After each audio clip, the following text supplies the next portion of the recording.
एक किस्सा जो है मुझे फिर याद आता हाँ, है कि 1998 के बाद में जब आपने रऊफ सिद्दीकी के मर्डर हाँ, की जी, बात की थी आपने, हाँ, और मैं आपकी एक रिपोर्ट्स हाँ, में भी जी, देख रहा था कि जी, आपने बताया कि अब्दुल मलिक की अरेस्टिंग के लिए पुलिस को जो है नाको चने चबाने पड़ हाँ, गए हाँ, थे। बिल्कुल। और उस समय क्या क्या किस्सा है, थोड़ा दर्शकों को बताएंगे, क्योंकि वो बड़ा महत्वपूर्ण किस्सा है जिसको लोग जानना चाहते हैं कि हुँ, आखिरकार अब्दुल मलिक कैसे जो है लोगों की निगाह से बचता रहा, पुलिस की निगाह से भी बचता रहा, और अंत में आके किस तरीके से उसकी अरेस्टिंग हुई। देखिए मैं आपको बताया ना कि चूँकि ये एक प्रतिष्ठित परिवार थे और फिर बड़े कारोबारी हैं, हम्म। तो स्वाभाविक रूप से रेलवे के बड़े ठेकेदार हैं। स्वाभाविक रूप से इनके संबंध प्रशासन मतलब अफ़सरों में उच्च लेवल पर, हम्म। राजनेताओं से और लगभग सभी पार्टियों से, जहाँ तक मेरी जानकारी है, इनके अच्छे संबंध हैं हम्म। और सब कुछ है। तो आदमी जब इस लेवल पे होता है तो हर तरह अपने संबंधों को जब संकट में कोई भी होता है, हम्म। उपयोग मतलब उसको यूज़ करता है। हम्म। तो निश्चित रूप से जब यहाँ पर ऐसा हुआ, ये मुकदमा जो है बड़े भोजीपुरा थाने में दर्ज हो गया था। हल्द्वानी से उस मुकदमे का कोई मतलब नहीं, लेकिन चूंकि कानून व्यवस्था यहाँ भी बाधित हो रही थी। अब्दुल रऊफ सिद्दीकी यहाँ के मरने वाले थे। हम्म। उनका जब जनाजा निकला था, हम्म। इतना बड़ा जनाजा था, उसके बाद से मैंने यहाँ पे इतना बड़ा जनाजा आज तक नहीं देखा। ये इतना मतलब जनसमूह उमड़ा था उसमें, हम्म। ये सारी चीज़ें। नासिर कमाल साहब यहाँ पर जो है एसएसपी थे तत्कालीन उस समय। उसी बीच ईद आ गई थी, तो ईद के बीच में जो है, चूंकि वो भी मुस्लिम होने के नाते ईदगाह नमाज पढ़ने गए थे। हम्म। जो मुझे जानकारी मेरे हिसाब से, तो उनको थोड़ा सा ये नागवार गुजरात या जो भी लगा उनको कि ये सब एक इतना बड़ा मर्डर हो गया है, एक आरोप। इन्होंने अपने प्रभाव का इस्तेमाल करते हुए उस समय उसकी सीबीसीआईडी जांच करा दी थी। हम्म। अच्छा, अब अब्दुल मलिक ने। अब्दुल मलिक ने, चूंकि ये नामजद थे अगर और ये ये, नामजद थे तो लोग ये कहते थे कि सीबीसीआईडी के पास अगर चले गए तो शायद बच जाएंगे, हाँ, ऐसा नहीं कुछ नहीं, उसमें ये था ना, चूंकि जांच के दौरान बच जाते हैं ऐसा। दरअसल ऐसा था ये, चूंकि जब वो इन्होंने सीबीसीआईडी जांच की जांच करवा दी थी, और फिर चूंकि ईद का त्यौहार आ रहा था, हम्म। तो जब जांच, इस एक अंतर है ना इसमें, पुलिस की में और सीबीसीआईडी की जांच में एक बड़ा अंतर होता है। हम्म। पुलिस पहले अरेस्ट करती है, बाद में जांच करती है। हम्म। सीबीसीआईडी पहले जांच करती है, तब वो बाद में अरेस्ट करती है। तो इस बात का जो लाभ लोगों को मिल जाता है। अच्छा। तो ये सीबीसीआईडी जांच कराने के बाद ये अपना जो है हल्द्वानी लौटा है, चूंकि ईद का त्यौहार था, ईद का त्यौहार मनाने के लिए ये सारी चीज़ जो है। उधर नासिर कमाल साहब जो है, वो अब पुलिस का, प्रशासन का सोच अलग होती है अपनी, उनके दिमाग में क्या चला क्या नहीं। उसी बीच जो था, इन्होंने क्या कहते हैं, ये बेफिक्र थे कि भाई सीबीसीआईडी जांच हो गई है, पुलिस तो कुछ कहेगी नहीं। हाँ। और हल्द्वानी में वांटेड नहीं थे, हाँ। हल्द्वानी के तो मुलजिम थे नहीं। हम्म। उन्होंने जो है फिर अपनी एक रणनीति बनाई। एक कोई पुराना मामला था इनका, बहुत छोटा सा मामला था, कोई सिंपल मारपीट और गाली गलौज का, जो जिसमें गिरफ्तारी नहीं होती है, कोर्ट से ही अपना वो कराना पड़ता है उसमें। शायद मुझे जानकारी है, इन्होंने अपनी ये कोर्ट में पेश नहीं हुए थे। अच्छा। उन्होंने वो जब खंगाला तो उनको लगा, तो वो उन्होंने अगले दिन, ईद के जाते ही अगले दिन जैसे ही कोर्ट खुली, उसमें उन लोगों ने वारंट ले लिया इनका। अच्छा। और वारंट, चूंकि वो जानते थे कि किसी को अरेस्ट करने के लिए या तो उसका वांछित होना वहाँ जरूरी है, या वारंट, दो ही तरीके हैं।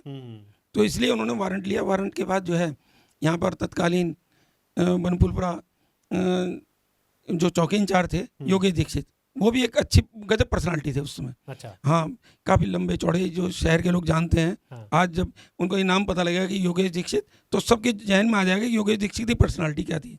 ये जरूर, हाँ, बहुत गजब थे, बुलेट पे चलते थे, बल्कि वो आमतौर पे पुलिस आर्मी की ड्रेस पहनते थे। अच्छा। हाँ बिल्कुल, और डेड ऑनेस्ट थे। वो गए, उनको जिम्मेदारी सौंपी गई, चूंकि वहाँ का क्षेत्र था, बाकी पुलिस बल तैनात कर दिया गया। लाइन नंबर 8 आज़ाद नगर जो है, जहाँ ये मलिक, अब्दुल मलिक और इनका पूरा परिवार रहता है, और वहीं इनकी कम्युनिटी वाले जो पूरा जो लोग रहते हैं। दरअसल जो अब्दुल मलिक का परिवार है, ये देवबंदी कम्युनिटी से जुड़े हुए हैं। अच्छा। देवबंदी से, और लाइन नंबर 8 में अधिकतर जो आबादी जो है उसी समुदाय से जुड़ी हुई है। तो ये लोग जो थे, जब वो पहुंचे तो उन्होंने कहा कि भाई हमने तो सीबीसीआईडी का, उन्होंने कहा भाई ये वारंट है, फिल्मी स्टाइल में बिल्कुल। उन्होंने कहा ये आप चलिए। तो वो आ गए। जब आए और जैसे ही नीचे सबको पता लगा कि भाई अरेस्टिंग, मतलब उन्होंने वारंट दिखाया और हाँ, अरेस्ट कर लिया। अरेस्ट कर लिया, अपनी जिप्सी में बैठा ला। उन दिनों जिप्सी चला करते थे पुलिस में। जिप्सी में बैठा ला, जब लेकर वो चले हैं उनको, तो पूरा जो है आक्रोश भड़क गया पूरे उसमें, क्योंकि वो एक ही कम्युनिटी जो है, चारों अच्छा, तरफ से अब्दुल मलिक की अरेस्टिंग के बाद हाँ पूरा जो है पूरा मोहल्ला भड़क गया। अच्छा। ऊपर से पथराव, इधर से पथराव, चारों तरफ, क्योंकि वो तो बीच में आपने देखा है लम्बराट बीच में है, हाँ, इधर उधर घर है उसमें, घर है, तो बिल्कुल। वो चारों तरफ से पथराव शुरू हो गया, सब कुछ हो गया, वो अवरोध पैदा कर दिए सड़क में कि गाड़ी आगे ना बढ़ जाए, सब कुछ सभी मतलब हुआ, पूरा तोड़ फोड़, आगजनी, सब कुछ हुआ उस समय भी। अच्छा, उस समय भी खूब आगजनी। पथराव हुआ, जबरदस्त पथराव हुआ, पुलिस वाले चोटिल हुए तत्कालीन। आज जो है एसपी सिटी जो थे उस समय, आज हमारे बीच नहीं है, पुष्कर सिंह सहलाल जी, हाँ, वो भी सलाम उसमें साहब। चोटिल हुए थे उसमें, अच्छा। वो चोटिल हुए थे। कई और पुलिस वाले जो हम, मुझे याद है कि कई लोग उसमें घायल हुए थे। तो भी ये फिर वो वहाँ लेके आए उनको। जब लेके आए तो जो है स्वाभाविक बात थी, क्योंकि वो जो है एक तो वारंट के में उनको कोर्ट जाना ही था, दूसरा ये बलवा हुआ, फिर एक मुकदमा ये और बना उनके ऊपर। अच्छा, बलवे का भी फिर बलवा का मुकदमा। पूरा बना, और उसमें और भी लोग फिर फंसे, काफ़ी लोग। फिर चूंकि मुख्याभियुक्त वो जो थे वहाँ पे हत्या में वांछित थे, भोजीपुरा बरेली में, फिर उनको जो बरेली वो चले गए, भेज दिया गया। तो ये जेल भी रहे वहाँ बरेली में क्या? बरेली जेल में रहे। अच्छा, हाँ, क्योंकि वहीं पे हत्या में उसमें जो है, निरुद्ध थे हत्या हाँ हाँ के मामले हत्या में। में।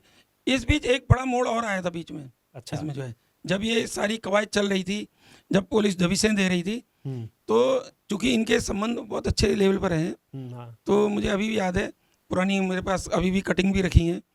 तो चूंकि इतना लंबा पुराना मैटर हो गया, अखबार के थोड़ा सा पुराना पीला पेड़ होने लग जाता है, तो उसमें जो था सूरज भान जी जो है हरियाणा के रहने वाले थे, वो यहाँ पर उत्तर प्रदेश में गवर्नर बनाए गए थे। हाँ, गवर्नर का कोई किस्सा हाँ, है, वो भी वो जो गवर्नर है हम बनाए लोग गए थे। जानेंगे कि वो बड़ा किस्सा जो है अब्दुल मलिक के साथ में उनका तो जो जुड़ाव का किस्सा है। इनके पुराने संबंध थे उनसे, हाँ। अब्दुल मलिक से, तो ये उनके साथ ही उस दिन जब वो ज्वाइन करने आए यूपी में, तो ये उनके साथ हवाई जहाज में आए थे लखनऊ। अच्छा, जब वो गवर्नर हाँ। बने थे। हाँ, जब बने पहले दिन जब आए वो लखनऊ, तो ये उनके साथ हवाई जहाज में आए थे। अब्दुल मलिक उनके साथ हवाई जहाज में आए थे। हाँ हाँ और ये जो है उनके रसूख के इस्तेमाल की हाँ बात की जा हाँ रही है कि किस तरीके से वो अपने रसूख का इस्तेमाल करते थे। तो वही चीज़ है कि जो हरियाणा के रहने वाले थे, जय सूरज भान जी, सूरज भान साहब जो है हरियाणा के रहने वाले थे। उत्तर प्रदेश में उनको गवर्नर की जो है पोस्ट मिली थी, तो उनकी ज्वाइनिंग के दौरान अब्दुल मलिक उनके साथ में हवाई जहाज में बैठकर आए थे।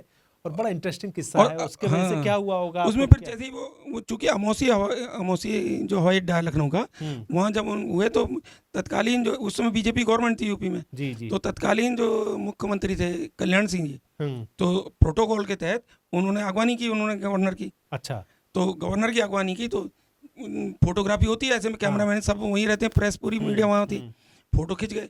जब अगले दिन अखबारों में जब छपा, उस समय जो लखनऊ के सब अखबारों में फ्रंट पेज पे खबर थी, क्योंकि वो अब्दुल मलिक की खबर नहीं थी, वो ये थी गवर्नर आए पहले और उनका अगवानी की। उसमें जो है ये बीच में उन दोनों के बीच में पीछे इनका चेहरा दिखाई दे रहा था।